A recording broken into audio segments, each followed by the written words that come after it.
It may take you a bit longer to get into those TPS football games. They've changed several rules to increase safety and security for the remainder of the season. Those changes started tonight. Our Blair Caldwell watched as some were turned away because of the new guidelines. Blair, what should families know before they head out to the big games tomorrow?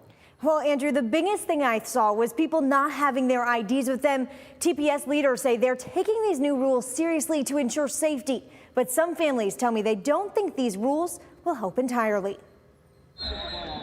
Toledo Public Schools kicking off their first football game with brand new rules for students and fans. The measures that we've taken are really just simply put all about safety and security. In addition to moving game time up 2 hours, they're doing much more.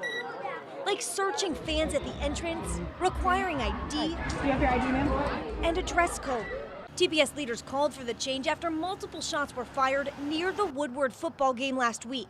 The new rules were a big adjustment for some on the opening night, but others wonder if they'll work. I think it's sad that it came to that, but I don't know if it's going to make much of a change. Most of the kids who were the issue weren't at the game anyways. They were just huddling up in the parking lot after the games.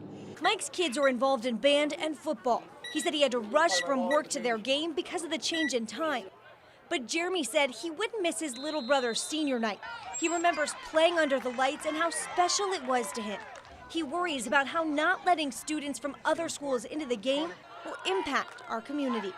It's intended to keep children off the street, so if students can't go to some of the popular games and some of the good games that are occurring during the week, where are you taking them to? Are we going to lead these kids back to the street, and now we're leading them to the violence that we're supposed to be taking them away from? TPS officials say measures like these are being taken all over the city.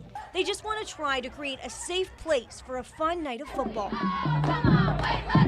You go to the mall and there's curfews. You go to the movie theater and you might have your bag searched. So I think it's things that you're starting to see in society, and this is some of the steps that we now have to take to ensure the safety of our students and our community. District leaders say these changes will be evaluated after the season before they decide what to do next. And that's exactly what some TPS families want. I understand this. The safety of the kids is the #1 priority, and I commend them for making some necessary changes. But I think there's something that they need to reevaluate. Now, this was the very first night, Andrew. There are still more games to come. Yeah, talk about those games. How many games are we talking here? Well, we have 2 more tomorrow night, and of course, we're going to have those highlights for you. They're going to be headed to Rogers and Start or Woodward Scott. You're going to want to make sure you bring some of these changes to make sure that you're ready for all these new rules that are going to be ready at the gate. Andrew? Helpful information, Blair. Thanks so much. Right now,